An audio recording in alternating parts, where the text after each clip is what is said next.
Hello young guys, good evening. You are welcome in the SOCT Zoology classes organized by Society of Career Technology and Janvikas. Before coming to the point, I would like to share with you that we have completed 132 episodes of zoology classes and 42 episodes of career classes in this lockdown period. And your involvement and affection in this program, I heartily congratulate you. I am thankful to you. And stimulated by your participation and involvement, I am planning to proceed further ahead. So, after 132 episodes of online zoology classes and 42 episodes of career classes during COVID lockdown, the Society of Career Technology, Kritiraj India, PR Agency and Janvikas Mahasabha announces the launching of 1 year online, offline and distance learning courses for 9, 10, 11, 12 BSc, B Pharma, B Tech, Biotech, NEET, MSc, Indian Forest Services Examination Preparation, MSc Entrance Examination, Agricultural Research Services ARS, TCS and IS Preliminary and Mains both, UGC and CSIR NET and other competitive examinations, supported by notes in both Hindi and English mediums. Watch on YouTube for career log Agam Shiksha Sugam Career, and for zoology log on SOCT Education Zoology classes by Dr.Agam Dayal. We also have a module for training the teachers also for teaching zoology, biochemistry, environmental sciences and genetics. Launching of fresh batches from 12th January and 16th February 2021. Myself, Dr. Agam Dayal, I am the resource person. Mobile number 9411699706. Now let us come to our topic. We had started biological molecules, in which we discussed about water, the first and the foremost important molecule for life, because 75% of the Earth's surface is covered by water and 70% plus minus 70% part of the living system, the protoplasm, is also made up of water. After water, today we will start about carbohydrate, then carbohydrate metabolism.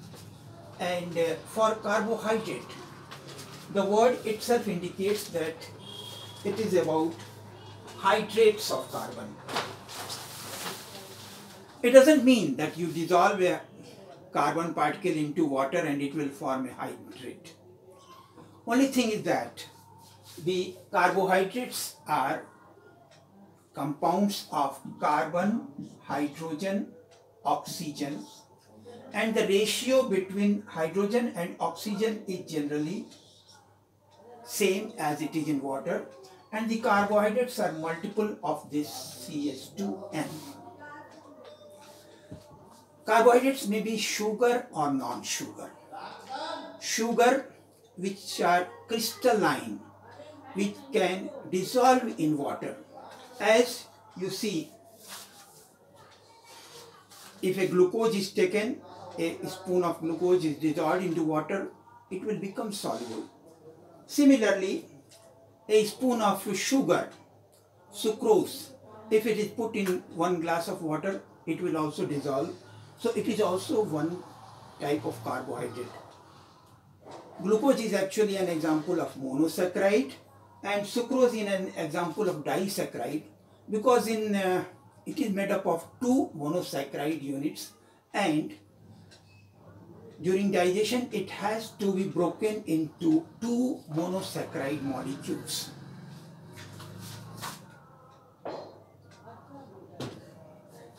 But some more carbohydrates are there. For example, the potato which we use every day, it contains reserved polysaccharide is starch. Similarly, the wheat flour from which bread or loaf is made, it also contains starch. Rice, it is also a source of polysaccharide carbohydrate. But these three are not soluble in water. They are not crystalline, they are amorphous or powder. And if they are put in water, they will not dissolve. So this is a difference, that a carbohydrate may be sugar or non-sugar. And they are compounds of carbon, hydrogen and oxygen. Ratio between hydrogen and oxygen is the same as it is in water, but it is not universal fact. In lactic acid, C3H6O3, same ratio is there, but lactic acid is not a carbohydrate. Similarly, deoxyribose sugar is C5H10O4, but it is not a carbohydrate. It is a carbohydrate, sorry. So,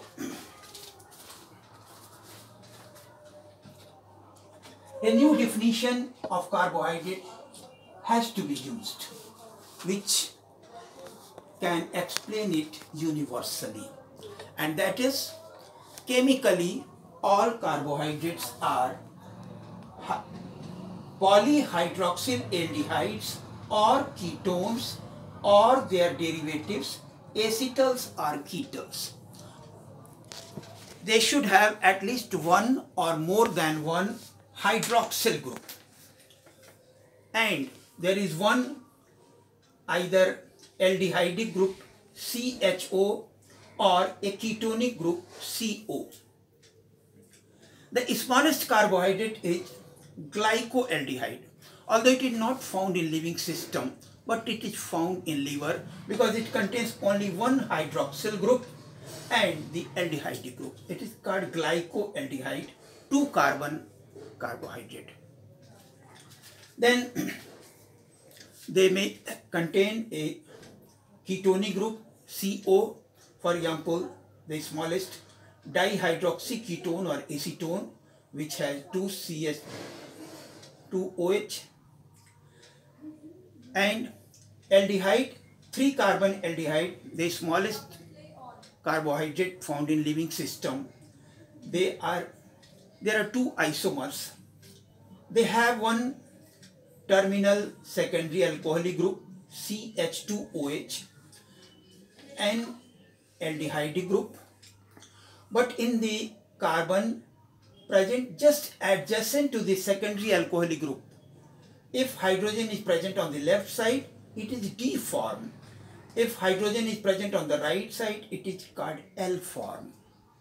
It is also very interesting to note that in all organic molecules, actually the numbering of atom is done from the functional group. But here the numbering is the D and L form is in the molecule carbon just adjacent to the secondary alcoholic group.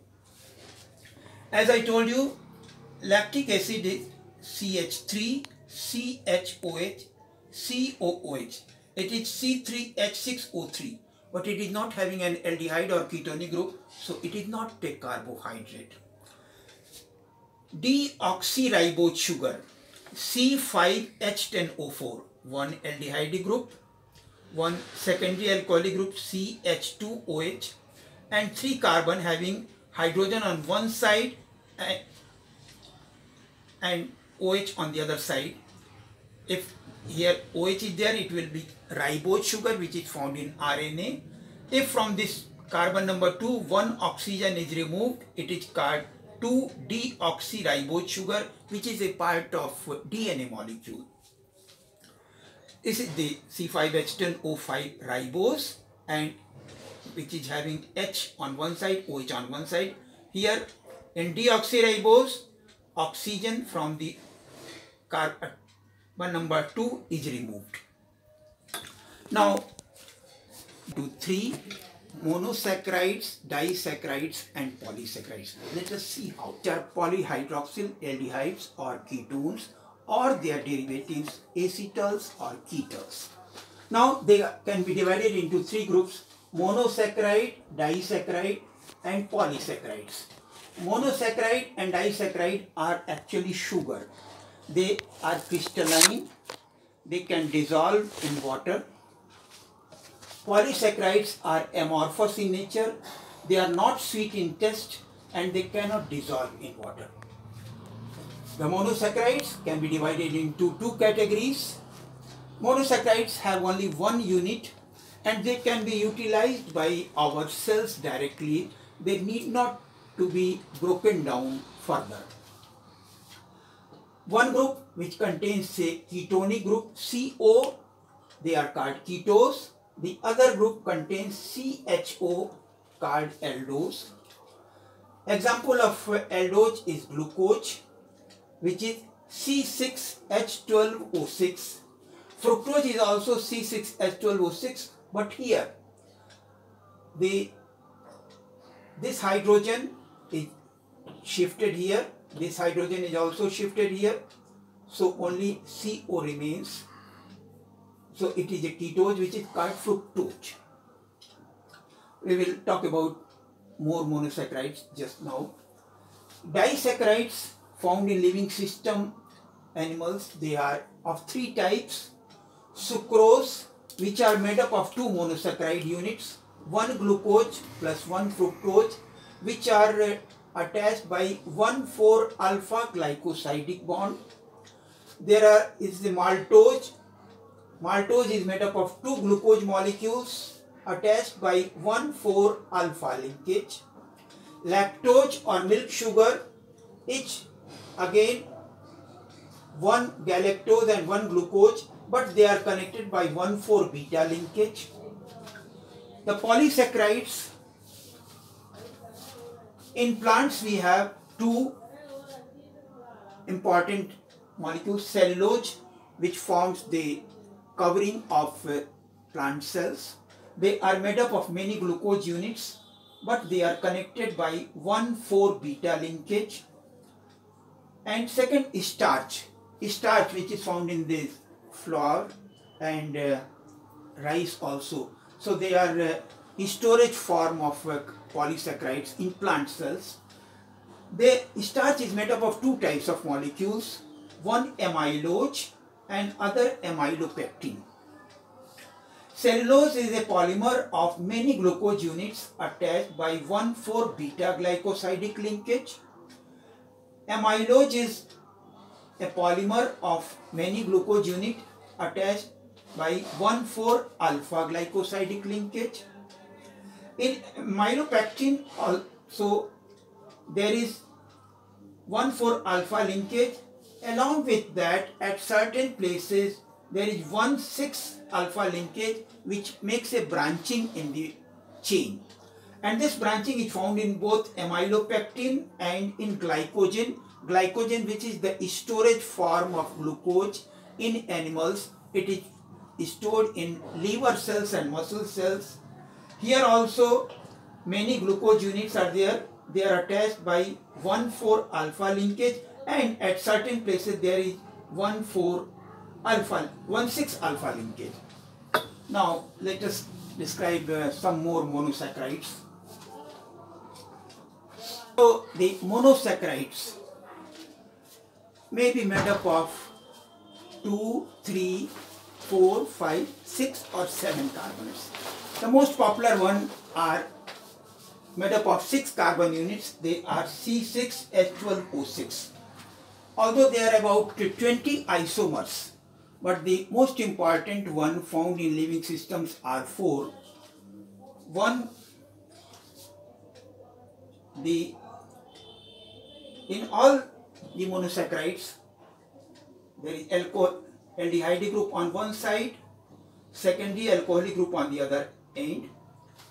But in the 4 carbon atoms present in the middle, the arrangement, on one side there is H and on one side there is OH, but on which side there is H and on which side there is OH, it can be depicted by a very interesting formula.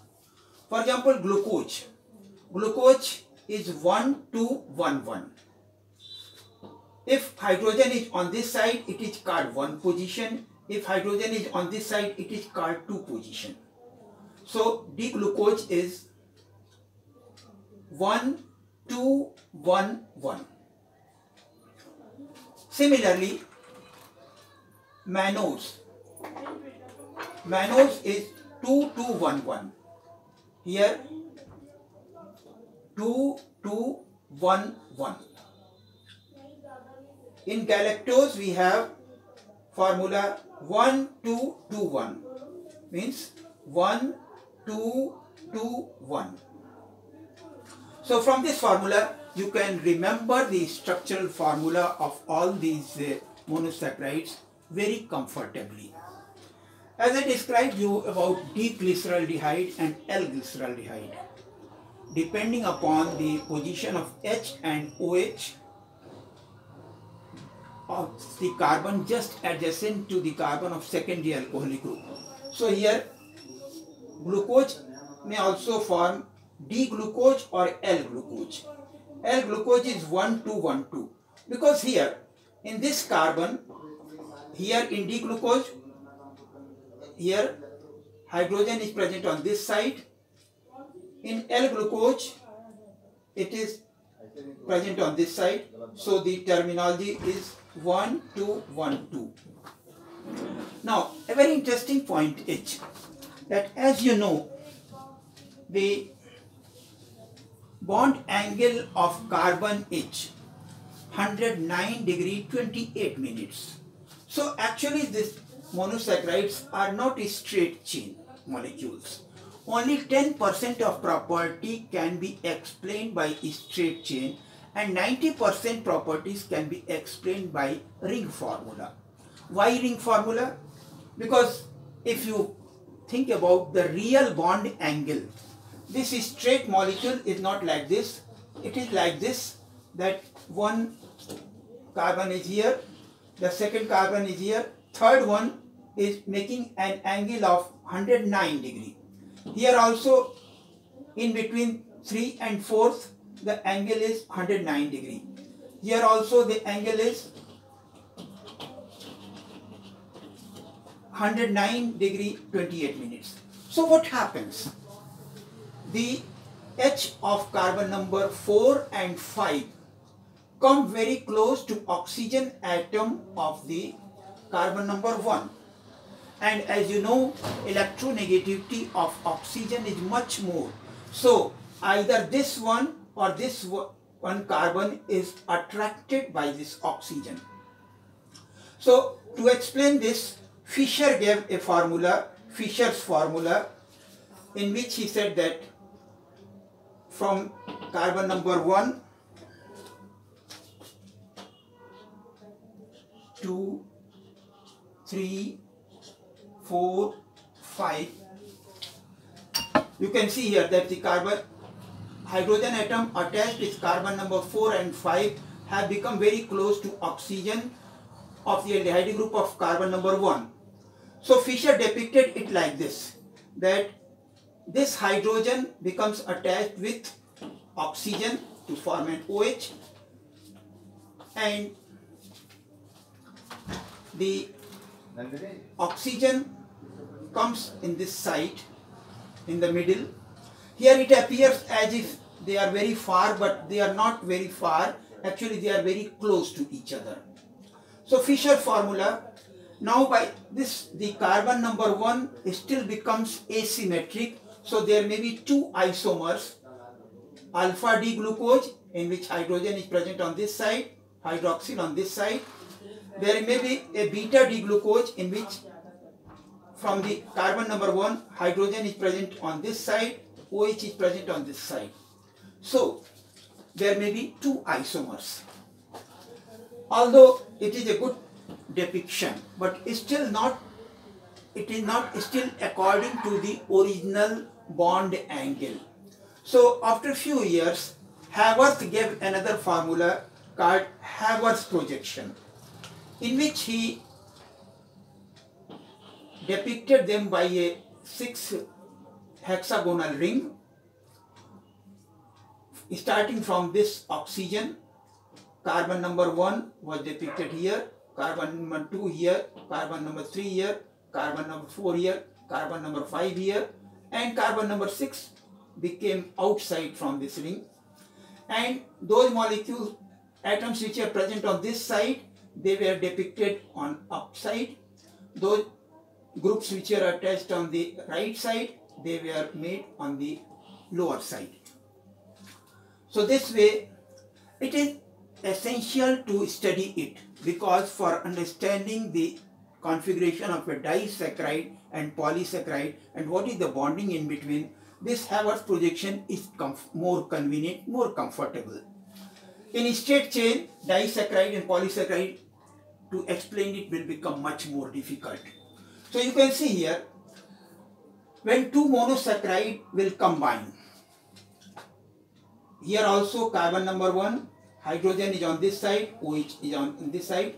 Another monosaccharide, carbon number 4, hydrogen is on this side, OH on this side. When both molecules combine, one water is eliminated,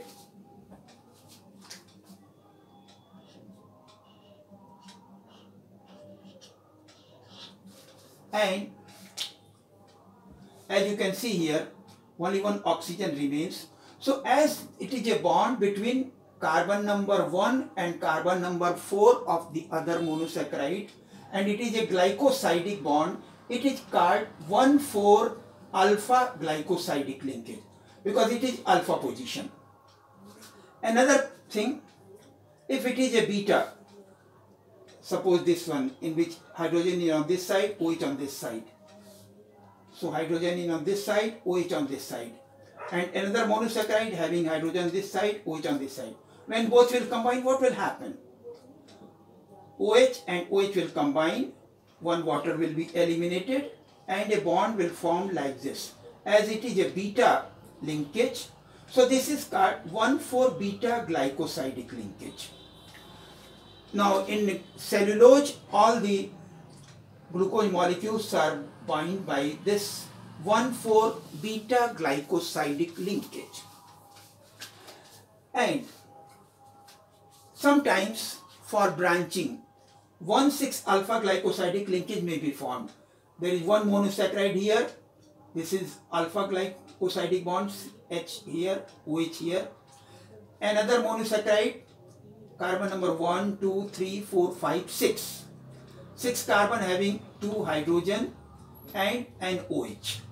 When both OH will come together, one water molecule will be eliminated and only one oxygen will remain connecting the two. So here there is a bond between carbon number 1 of one monosaccharide and carbon number 6 of the other monosaccharide. So it is called 1,6 alpha glycosidic linkage, and here a branching is formed. So that branching is formed in both amylopectin and glycogen. In glycogen there is much more branching. So this is a brief about the carbohydrates, and the chemical properties are according to the 3 groups. The aldehyde group, they will show the properties of aldehyde group. Then the secondary alcoholic group, CH2OH. If there is a ketonic group, it will, if it is a ketose, it will show the property of ketose. So if it is oxidized, either the carbon number 1 may be oxidized to form COH, will form the gluconic acid. In nature, we cannot oxidize this 6 number carbon without oxidizing it, but in living system there is enzyme which can oxidize this into an COOH group, so it will form the glucuronic acid. If both are oxidized, a saccharic acid is formed.